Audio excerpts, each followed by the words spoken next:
All right, man. And let's get D2 Steele up in here to end it out. What's up, D2? What's going on, Sky? How you doing, boss? I'm good, man. How was your procedure, buddy? Procedure went well. I wanted to let you know yesterday that it went well, but you had that good guest on. Yeah. Well, I had the equivalent of quadruple bypass.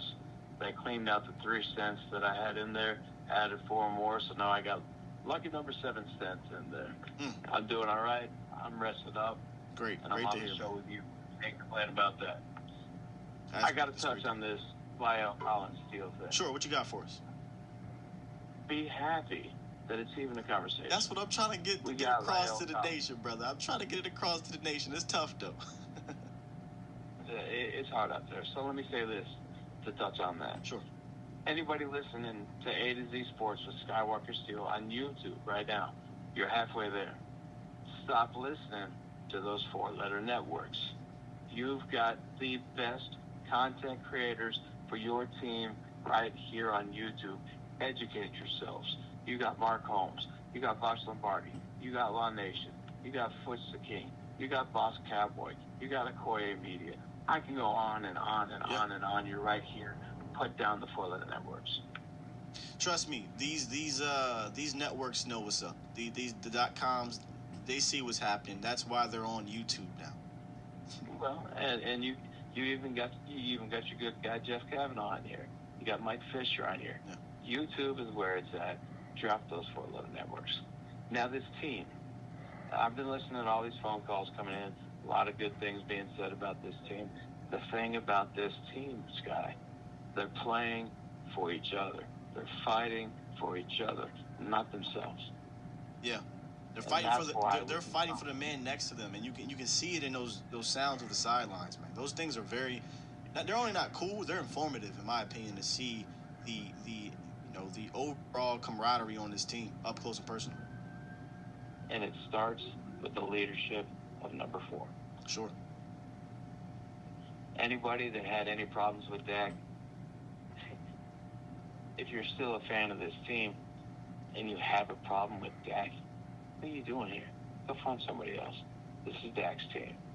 This is special. Enjoy. Usually, your team takes on the personality of its CEO or of its quarterback, and I always harpen back to Jay Cutler, because Jay Cutler had one of the wickedest I can't even pronounce it now. One of the craziest arms that I've ever seen in my life, right? But he wasn't a hard worker. No one liked him. He was terrible in the locker room. Last one in, first one out. And that Chicago team adapted, and I say Chicago because he was traded from Denver to Chicago, and that's when they had decent years. They adapted that personality in a way. Not necessarily saying they were all lazy. It's just that when your leader, quote unquote, is like that, you're only going to go but so far. You're going to be capped. So even if my quarterback is not good or as good talent-wise on any team, I would at least want my team to rally and play for that guy, and for him to be a good leader at the very least. So I always like to use that example. They will run through a brick wall for Dak. And besides running through a brick wall for Dak, they are the brick wall coming. Yeah, and they have that attitude because of Dak.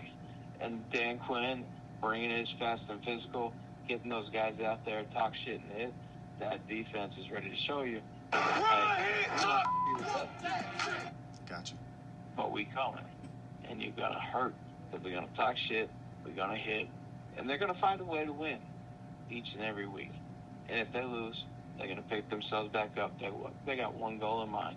One game at a time, 1 week at a time, to get to the ultimate goal where we can be enjoying what we are enjoying in the 90s. Indeed, D2. And it's a damn good thing to have. Hey, man, great call. I want to say thank you to everybody that gave me thoughts and prayers. I don't mean to cut you off there, Scott. No, go ahead, bro. But I have to thank everybody that threw up thoughts and prayers for me. It was a scary time. Still a scary time. I got to get a custom vest thing it's kind of like a defibrillator, only it's not a defibrillator. I got to wear that for a couple months. Make sure while I'm building up my heart strength that everything's good. But thank you all so much. Hey, man, take it easy, okay? You rest up. Don't let the boys get you too. Here's a good thing, though. We've been winning, so, it's not going to raise your blood pressure too much, but you rest up, man. And prayers up still, too. My Widowmaker was 99% blocked watching that Minnesota game. I was a little bit nervous. All right, Stu, man. Take it easy. Have a good weekend. All right. Have a good Friday. You too. Yep. You too. Josh, you ain't right. You ain't right. All right, man. We're going to go ahead and get ready to wrap up this Friday, Feel Good Friday show. Let's get it back to being to feeling good, because it definitely was a feisty one a little bit today. A little bit of a feisty one today as we get ready to take on the Denver Broncos. The Dallas Cowboys get ready to take on the Denver Broncos on Sunday. I mean, I usually will say, wait for my prediction